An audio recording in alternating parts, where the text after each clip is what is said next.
बिस्मिल्लाहिर्रहमानिर्रहीम। लाखों करोड़ों दुरूदो सलाम मोहम्मद मुस्तफ़ा सल्लल्लाहु अलैहि वसल्लम और आले मोहम्मद पर। मैं हूँ उमर दराज गोंदल। आज कौमी असम्बली का इजलास था 26 तारीख को और सेनेट का। तो इस सिलसिले में जो पहली बड़ी खबर है वो कौमी असम्बली से है। एक तो पाकिस्तान तहरीक इंसाफ के आज हाजी इम्तियाज साहब जो MNA हैं उनके प्रोडक्शन ऑर्डर जारी हुए थे और वो कौमी असम्बली के इजलास में आए और हमने देखा कि चैम्बर के अंदर वो अपनी वालिदा जिनकी उम्र 100 साल से जायद है उनसे मिले। ज़ाहिर है जज्बाती हो गए और माँ जिस तरह से प्यार कर रही थी, हर माँ ऐसी होती है। बेटा दुनिया के किसी मकाम के ऊपर भी पहुंच जाए, कितनी बड़ी उम्र में चला जाए, लेकिन माँ के सामने उसकी उम्र उसी बच्चे की होती है जिसको उसने जन्म दिया था, छोटा सा बच्चा। तो वो मोहब्बत हमें देखने को मिली। दूसरे नंबर के ऊपर पाकिस्तान तहरीक इंसाफ ने आज असम्बली के इजलास से वॉकआउट किया, बाहर निकले, एहतजाज किया। उनका ख्याल यह था कि आज जो कुछ बलूचिस्तान के अंदर हुआ है उस सारे वाक़े के बाद और इतने लोगों की जान जाने के बाद मामूल की कार्रवाई चलाने के ऊपर और बलूचिस्तान वाक़े को नज़रअंदाज करने के हवाले से उन्होंने उसके ऊपर एहतजाज किया। लेकिन आज असल बड़ी खबर क्या थी? असल बड़ी खबर आज ये थी कि जो अपोजिशन लीडर हैं उमर अयूब साहब, उन्होंने जहां बहुत सारी बातें की और उन्होंने ये कहा कि चीफ जस्टिस पाकिस्तान जो है उनकी तकर्री का मामला है और उस पर वजीर कानून जो है वो सूरत हाल को फ्लोर ऑफ दी हाउस के ऊपर वाजे करे कि क्या कोई कानून साजी हो रही है, चीफ जस्टिस का रास्ता रोका जा रहा है, कोई नया लॉ लाया जा रहा है। और उसके बाद वजीर कानून आजम नज़ीर तारिड़ ने फ्लोर ऑफ दी हाउस के ऊपर जो कुछ कहा, मेरे ख्याल से कौमी असम्बली से एक बहुत बड़ा फैसला है और ये जस्टिस मंसूर अली शाह साहब की फतह नहीं है। देखिए, हम जस्टिस मंसूर अली शाह साहब की पर्सनैलिटी के साथ नहीं है। मैं आज फिर ये बात वाजे कर दूं क्योंकि उन्हें कल को चीफ जस्टिस बनना है, शायद हमें ही उनके ऊपर तनकीद करनी पड़े, ये उनका आईनी हक है। लेकिन अगर कोई उनसे महरूम करने की कोशिश करेगा तो हम उनके साथ हैं। हाँ, जहां मंसूर अली शाह साहब कोई ऐसा फैसला करेंगे तो तनकीद करने में भी इंशाल्लाह कोई कमी नहीं छोड़ेंगे। अब हुआ क्या? चूंकि कहा यह जा रहा था कि आइन तो यह कहता है कि सीनियर मोस्ट जज का लफ्ज आइन में लिखा गया है तो वो जज आएंगे, तो क्या उनका रास्ता रोका जा रहा है? फिर बहुत सारे तजियाकारों ने कहा कि हुकूमत इस ज़हनी तौर पर तैयार है कि काजी फायज ईसा रिटायर हो गए हैं, लेकिन वो आने वाले चीफ जस्टिस से कुछ गारंटीज चाहते हैं अपनी बका के हवाले से। आज इस सिलसिले में वजीर कानून आजम नज़ीर तारिड़ ने फ्लोर ऑफ दी हाउस के ऊपर कहा कि 18वीं आईनी तरमीम के तहत जो सीनियर मोस्ट जज होता है उसको चीफ जस्टिस ऑफ पाकिस्तान बनाया जाता है और सुप्रीम कोर्ट के चीफ जस्टिस के मामले के पर आइन के मुताबिक ही चला जा सकता है। यानी हुकूमत ने फ्लोर ऑफ द हाउस के ऊपर इस चीज को आज कंसीड किया है कि यह बात दुरुस्त है कि सीनियर मोस्ट जज ही जज जाएगा। अब आज क्या कोई कानून ऐसा मुतारिफ कराया गया है जिसमें जजेस के ट्रांसफर पोस्टिंग्स के हवाले से, जजेस की उम्रों के तयन के हवाले से, या बाकी है? As of this moment Supreme Court के अंदर के लेके पार्लियामेंट के फ्लोर के ऊपर कोई ऐसा बिल इंट्रोड्यूस नहीं करवाया गया। हाँ, एक बात जरूर है कि इस्लामाबाद का जो बल्दियाती इलेक्शन है उससे भी ये हुकूमत डर रही है और इस्लामाबाद के अंदर बल्दियाती इलेक्शन जो कि अक्टूबर में अब होना था, ये सितंबर शुरू हो रहा है, यानी 1-1.5 महीने के बाद। तो इस्लामाबाद में बल्दियाती इलेक्शन को डिले करने के हवाले से हुकूमत ने कानून साजी जरूर कर ली है और बल्दियाती इंतखाबात एक्ट तरमीमी बिल 2024 कौमी असम्बली से मंजूर हो गया है और दानियाल चौधरी ने कौमी असम्बली में जो तरमीम है वो मंजूरी के लिए पेश की, जिसके तहत यूसी सतह के ऊपर चेयरमैन होंगे, वाइस चेयरमैन होंगे और 13 मजीद नुमाइंदे मुंतखब होंगे। 9 यूनियन काउंसिल मेंबर्स भी मुंतखब होंगे, एक किसान या मजदूर, एक अकलियत, एक नौजवान, एक खातून भी मुंतखब होगी। बिल्कुल ठीक है, आपने ये एक सादा काम जो था, चूंकि उसके अंदर आपने वो कोई कानून आइन के अंदर तरमीम नहीं थी, कानून में थी, तो सादा अक्सरियत के साथ भी हो सकती तो आपने कर लिया।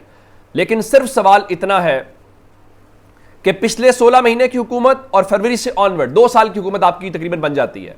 2 साल की हुकूमत के बाद 8 फरवरी और ये सारी सूरत हाल अपने मुखालिफ की पार्टी तोड़ने, जेल में रखने और सब कुछ करने के बावजूद ये हुकूमत इतना भी अफोर्ड नहीं कर पा रही कि ये सिर्फ और सिर्फ इस्लामाबाद का जो 3 हलकों पर मुश्तमिल शहर है उसके बल्दियाती इंतखाबात करा सकें और लोगों को करें। इससे आप अंदाजा लगाइए कि ये हुकूमत कितनी अवामी है, ये हुकूमत कितनी अवामी सतह के ऊपर मकबूल है।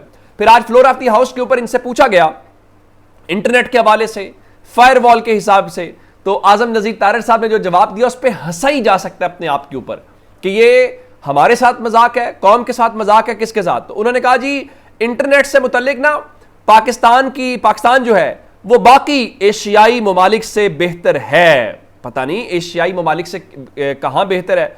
अगर इतना ही बेहतर है तो फिर तो पाकिस्तान के अंदर आईटी इंडस्ट्री आनी चाहिए थी, लेकिन आईटी इंडस्ट्री तो हमारी यहां से हमारे जो ऑर्डर्स हैं वो इंडिया जाते हुए दिखाई दे रहे हैं। तो चले, ये आपका कमाल है, आपकी हुकूमत है, ये आप कर सकते हैं। अच्छा, एक खबर आपको और देनी है सऊदी अरब वाले मामले के अंदर।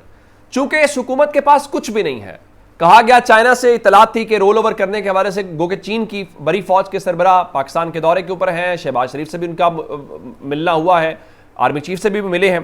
तो इतलात है कि पाकिस्तान चाइना से भी रिक्वेस्ट कर रहा है। और अगर आपको याद हो तो पाकिस्तान का स्टाफ लेवल एग्रीमेंट हो चुका है IMF के साथ, लेकिन IMF के बोर्ड ने अभी तक अप्रूवल नहीं दिया। हमें तो बताया गया था फलां हफ्ते, अब काफी दिन हो गया। अब इतलात ये है कि कुछ गैप है, फाइनेंशियल गैप, जिसको कवर करने की कोशिश की जा रही है। और पाकिस्तान ने सऊदी अरब से $1.25 अरब यानी $1.2 अरब की बाकायदा दरखास्त दे दी है। और इत्तलात ये है कि पाकिस्तान 3 ममालिक से यानी चीन से, सऊदी अरब से और मुत्तहिदा अरब अमारात से $12 अरब का जो कर्ज है उसको रोल ओवर कराना चाहता है। और मजीद $1.2 अरब का कर्ज भी पाकिस्तान जो है वो लेना चाहता है। और इस हवाले से क्या कहते हैं कि $2 अरब का फाइनेंशियल गैप है जिसको पूरा करना है। और $5 अरब जो कैश डिपॉजिट है वो ऑलरेडी हमने सऊदी अरब का है हमारे पास, चीन के $4 अरब हैं और मुत्तहिदा अरब अमारात के $3 अरब। इन 12 के अलावा हम मजीद जो है वो $2 अरब चाहते हैं। आप उससे अंदाज़ा लगा लीजिए कि हमारी इकॉनमी कितनी बेहतर हो गई है जो हमें बताया गया है। और इकॉनमी कैसे बेहतर होगी जब हालात वाक़यात ये हों कि आज बलूचिस्तान में हमारे फौजी जवान शहीद हुए, हमारे लोगों जो हैं। और लाहौर में हमने मोहसिन नकवी को देखा, वो क्रिकेट बोर्ड की वॉल लगा के वहाँ पे प्रेस कॉन्फ्रेंस कर रहे थे। अब मालूम नहीं पड़ रहा कि वो शख्स क्रिकेट बोर्ड का चेयरमैन है, वो शख्स वजीर दाखिला है। मैं आपको एक मिसाल देना चाहता हूँ। केवन पीटरसन इंग्लैंड के बड़े मशहूर खिलाड़ी हैं, वो आज सवाल कर रहे थे कि पाकिस्तान की क्रिकेट को क्या हो गया है। यानी वो अपनी मिसाल दे रहे थे कि वो आए थे PSL खेलने के लिए और यहाँ पे बड़ा शानदार किस्म का माहौल था और बड़ा क्या कहते हैं कि मेरिट था और बड़ा कुछ था। तो उन्हें क्या पता कि हमें मोहसिन नकवी जैसा एक नमूना मिला है जो किसी का चहेता है, जो किसी का हीरा है और इस कौम के ऊपर मुसल्लत कर दिया गया है और तोहफे में उसको वजारत ये दी गई है, सब कुछ दिया गया है। तो आज मोहसिन नकवी साहब फरमा रहे थे जी पाकिस्तान की टीम का बुरा हाल आज से नहीं है, 3 साल से यही सूरत हाल है। और फरमाने लगे मेरे पास जादू की छड़ी नहीं है, लोगों की ख्वाहिश है कि मैं इस्तीफा देकर चला जाऊं लेकिन मैं सब कुछ ठीक करके ही जाऊंगा। और वो आपने मदारी देखी है, मदारी वाला कभी एक रोल इख्तियार करता है कभी दूसरा। तो मोहसिन नकवी का किरदार उस मदारी घर जैसा है। अचानक वो वजीर दाखिला बनता है, अचानक वो फलां बन जाता है, अचानक वो क्रिकेट बोर्ड का चेयरमैन बन जाता है। तो भाई अगर आपके पास जादू की छड़ी नहीं है तो आप का ये काम भी नहीं है। आप जाएं, आप अपना टीवी चैनल चलाएं। अब इलेक्शंस के हवाले से सवालात हो रहे हैं तो मौसूफ फरमाने लगे कि जी मैंने इलेक्शंस नहीं करवाए, इलेक्शन कमीशन ने इलेक्शंस करवाए तो मैंने तो उनकी मुआवनत की है। आपकी आज की प्रेस कॉन्फ्रेंस लाहौर में बैठ के जरूरी थी क्रिकेट बोर्ड के पीछे वॉल लगा के, या आपको बलूचिस्तान होना चाहिए था? और सच्ची बात तो यह है कि आपको क्या प्रेस कॉन्फ्रेंस करनी चाहिए थी और यह बढ़के मारनी चाहिए थी, या आपको इस प्रेस कॉन्फ्रेंस के अंदर रिजाइन करना चाहिए था कि आप इनकॉम्पिटेंट आदमी हैं, आप इस कौम के ऊपर मुसल्लत किए गए हैं और हमारे जवान शहीद हो रहे हैं और आप जो हमें भाषण देते हैं। क्या किया आपने इतने महीनों में? आपके आने से दहशतगर्दी के वाकयात कम हुए हैं या ज्यादा हुए? इस सवाल का जवाब दे दें। लेकिन आप तो किसी की आंखों का तारा है, आपको तो पूरा मुल्क बर्बाद हो जाए, आपको बरकरार रहना चाहिए, बाकी की कोई खैर है। अपना बहुत सारा ख्याल रखिएगा। खुदा हाफिज।